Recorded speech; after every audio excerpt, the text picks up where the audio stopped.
Bonjour les Capricornes et ascendants Capricorne, je vous souhaite tout d'abord mes meilleurs vœux pour cette année 2024, de la joie, du bonheur, de l'amour, la santé et de pouvoir réaliser vos projets. Donc ici on va voir ce qui vous attend pour ce mois de janvier 2024 et puis aussi les conseils, les possibilités, peut-être des remises en question qui vont être mis en évidence.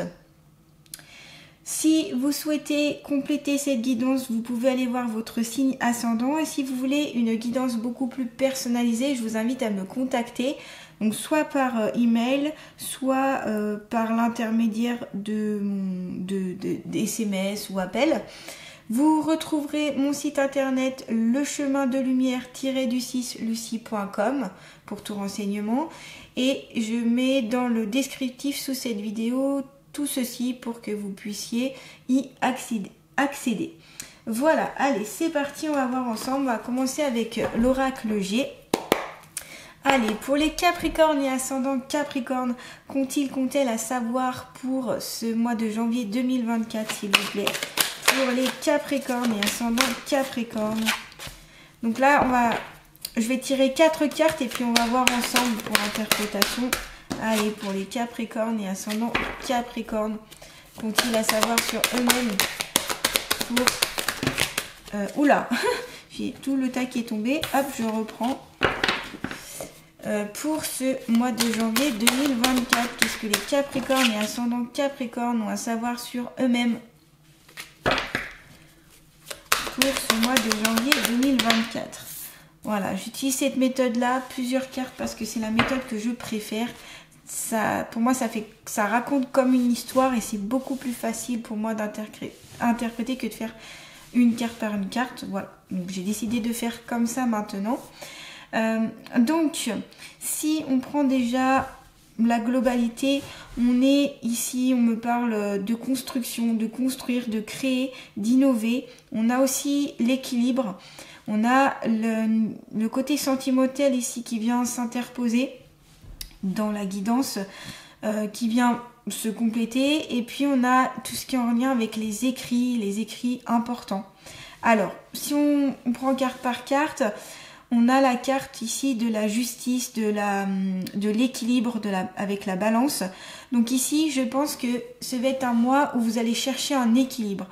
Alors, ce peut être un équilibre entre le côté matériel et le côté plutôt spirituel, ou tout simplement votre incarnation sur Terre, vraiment terrestre, terre à terre, et la partie plus spirituelle, donc plus on va dire la tête dans les étoiles.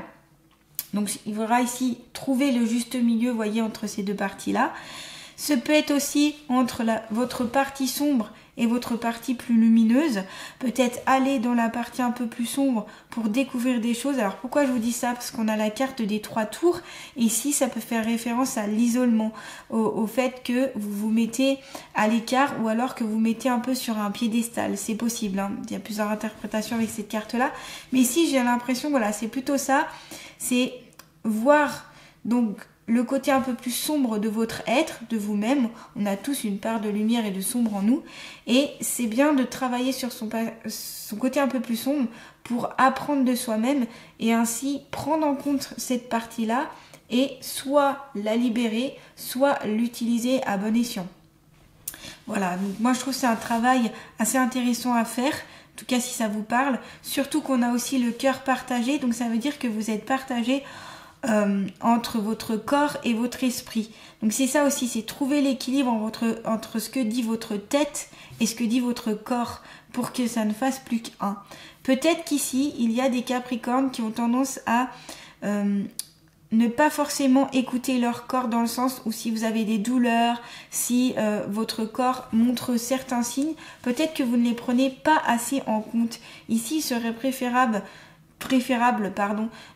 de les prendre plus en considération pour voir pourquoi en fait vous avez ces mots. Il y a toujours une signification en principe quand on a des douleurs, une maladie, une pathologie, etc. Ici, il serait peut-être bien d'interpréter tout ça pour prendre conscience des choses et après mettre en place des éléments, des actions pour changer. Parce que le but ici, c'est de changer. Voilà. Vous vous interrogez beaucoup aussi au côté sentimental, j'ai l'impression, parce que pour moi, avec la carte, c'est le cœur partagé. Alors pour moi, il y a le côté sentimental ici. Peut-être que vous êtes en doute par rapport à votre situation sentimentale, que vous soyez en couple ou non. Et vous recherchez ici une réponse. Voilà, par rapport à ce côté sentimental. Soit parce que vous n'êtes pas sûr de l'engagement que vous avez avec cette personne-là, peut-être de ses sentiments, de vos propres sentiments, ou si ça peut se poursuivre dans l'avenir, voyez. Donc voilà, c'est pour ça que votre cœur peut être partagé. On a ici la carte du parchemin, donc il est possible ici que certaines personnes vont quand même aboutir à un mariage, un pax, des fiançailles ou une officialisation de votre couple, que ce soit mettre en lumière par rapport à des amis, à la famille, etc. Habiter ensemble ou vivre ensemble, tout simplement. En tout cas, c'est plus en lien avec une officialisation. Avec la carte du parchemin aussi, c'est tout ce qui est contrat important, donc que ce soit contrat de travail, CDD, CDI, intérim, etc. Et puis tout ce qui est en lien avec les actes notariés aussi, les choses importantes à signer. Comme on a la carte ici des 3 tours, ça peut faire référence à l'immobilier. Donc ici, peut-être des personnes qui vont hériter d'un bien immobilier, soit par l'achat, soit par, vous allez revendre, soit vous allez hériter par un décès ou autre, ou parce que vous allez gagner de l'argent et ainsi vous allez pouvoir acheter. Donc, il y a cette notion aussi de propriété ici. Avec les 3 tours, on est aussi sur le côté propriété, être propriétaire ou avoir quelque chose à soi. Alors, il se peut aussi que ce soit un garage, il se peut que ce soit un bâtiment, il se peut que ce soit un terrain. Ce n'est pas forcément une habitation. Voilà, ça peut être un peu vaste.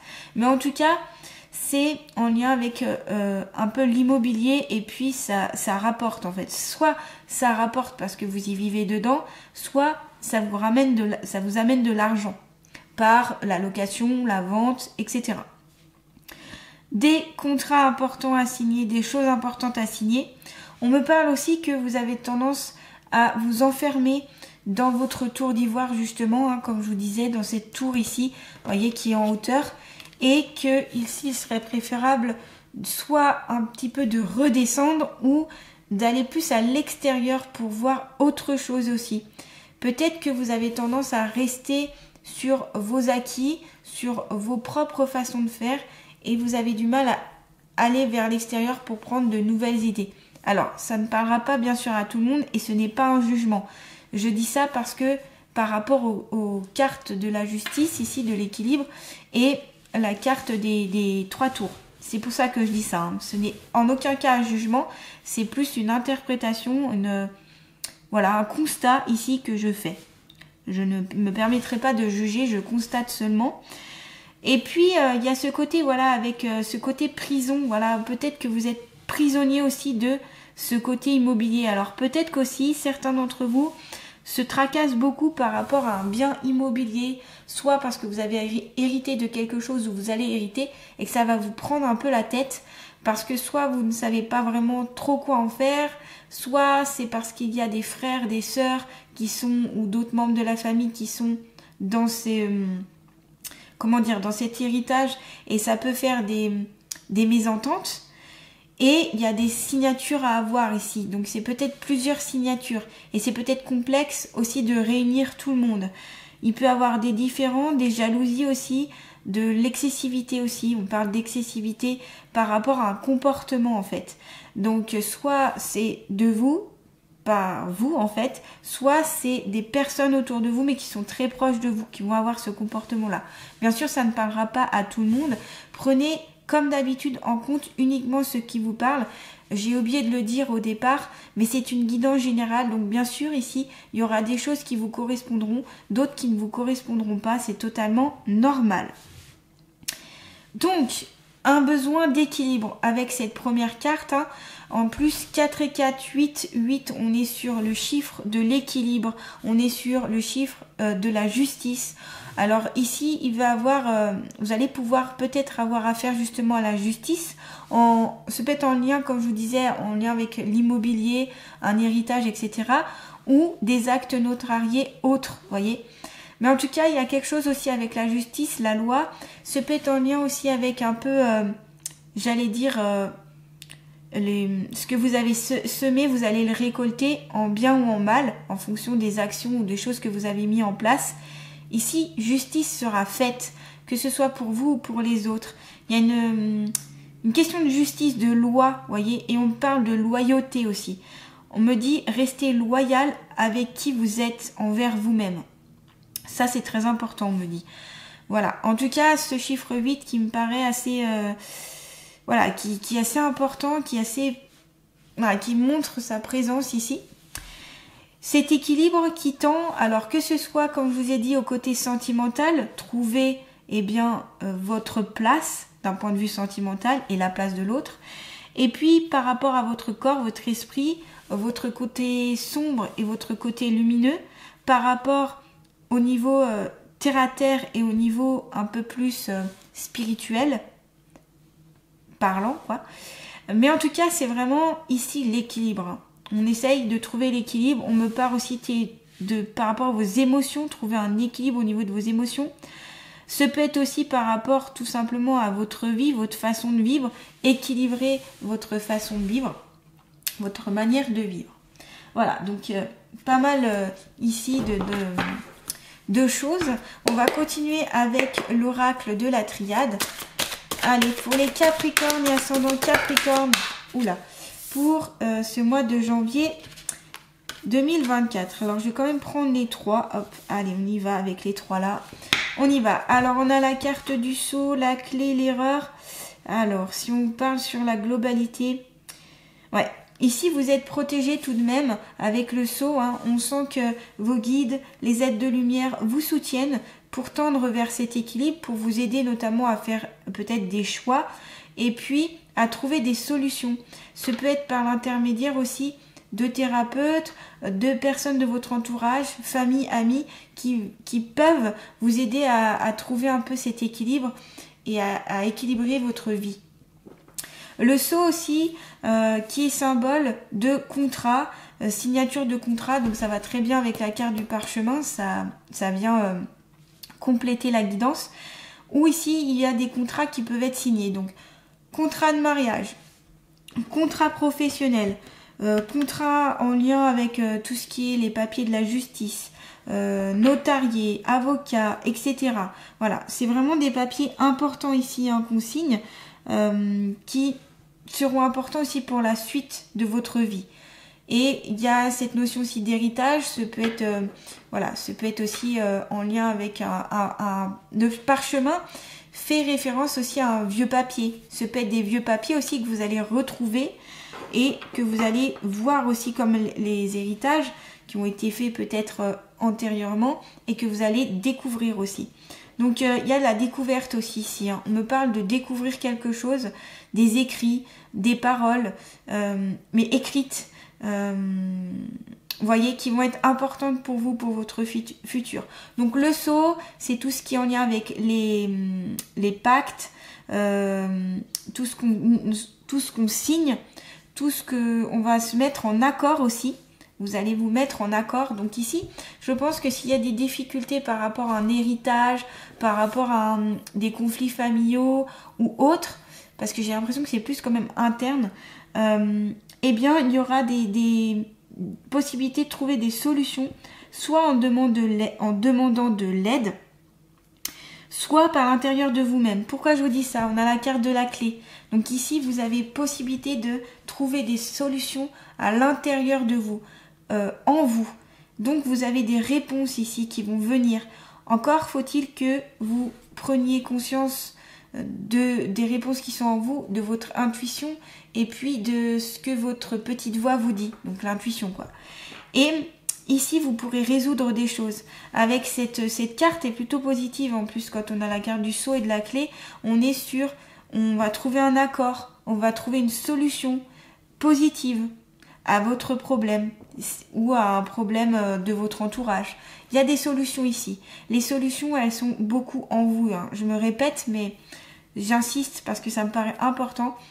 C'est ici de faire, de faire peut-être une pause et puis une méditation, des choses comme ça, pour essayer d'écouter votre voix intérieure. Au lieu d'écouter peut-être vos pensées qui peuvent être délétères, des pensées qui partent un peu dans tous les sens. Donc, c'est vraiment écouter votre être et écouter votre cœur ici. On me dit écoutez votre cœur. Ce sera écoutez votre cœur et faites les choses par amour et vous verrez qu'il y aura des solutions qui viendront.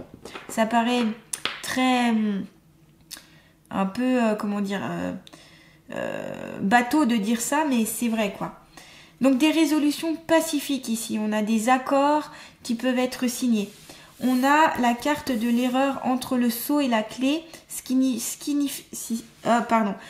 signifie peut-être ici que certains ont peur de faire des erreurs, ont peur de se tromper, ont peur de trouver une mauvaise solution entre guillemets, sachant qu'il n'y a pas forcément d'erreur ici, c'est plus des expériences que vous allez vivre, que vous allez mettre en place, peut-être des épreuves aussi, mais ce n'est pas grave, peut-être que vous allez peut-être vous perdre à un moment donné, mais vous retrouverez le chemin parce que vient la clé à la suite de l'erreur. Et puis ici, c'est pour comprendre certaines choses. Peut-être que vous avez besoin aussi de, entre guillemets, vous planter pour comprendre quelque chose. C'est par l'erreur souvent j'aime pas trop ce mot, hein, mais c'est par l'erreur des fois qu'on prend conscience de certaines choses, par le fait qu'on a eu un manquement, par le fait qu'on a expérimenté quelque chose qui nous a pas plu, mais du coup, on peut réfléchir à pourquoi on a échoué. Qu'est-ce qui a été la leçon en fait, la leçon de vie? Pourquoi? Comment changer? Quoi mettre en place? Vous voyez, c'est des questions comme ça ici qui pourraient être intéressantes pour vous. On a la fin, F-I-N aussi. Donc j'ai l'impression c'est pour ça que ça va se résoudre, c'est que ça va être mis fin en fait. Ce problème peut-être d'héritage, ce problème avec les papiers, ce problème avec un désaccord aussi. On me parle aussi que c'est possible que ce soit avec un voisin, qui a un désaccord, quelque chose qui a besoin de passer par la justice. Eh bien, ça va prendre fin. Voilà. F-I-N. Et puis aussi, avec la fin et F-I-M, vous avez soif, fin d'autre chose pour vous, pour votre vie. En tout cas, pour moi, c'est plutôt positif ici, hein. Vous allez trouver, et la clé, elle est vraiment en vous. Vous êtes protégé, vous êtes guidé, demandez de l'aide. Ils sont là pour ça, que ce soit vos guides, les anges, les archanges, ceux en qui vous croyez, même si vous croyez, peu importe en quoi vous croyez, l'important aussi c'est de croire, parce que ça pose une belle intention.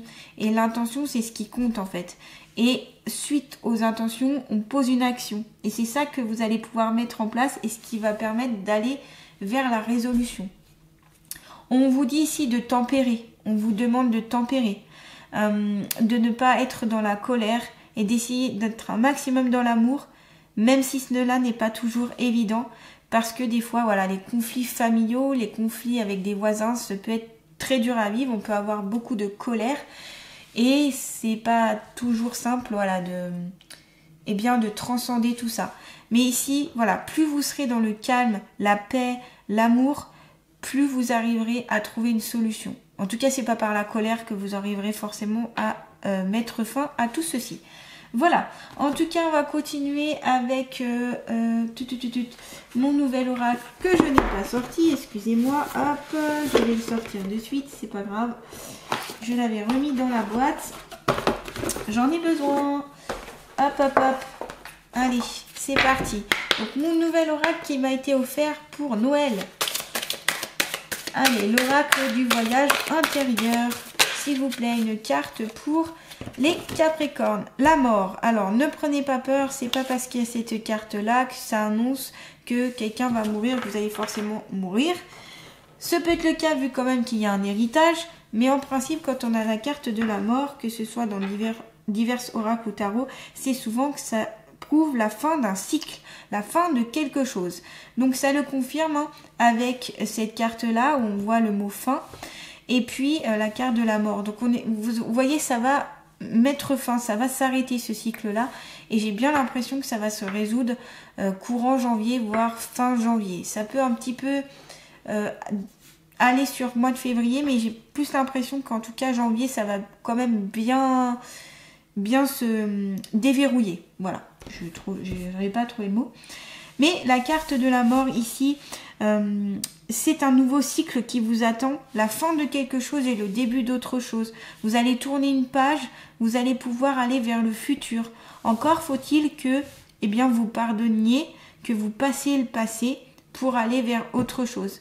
Donc évidemment ici que ce sera bien quand vous aurez réglé tous ces problèmes administratifs, financiers, de justice, etc. pour aller vers autre chose.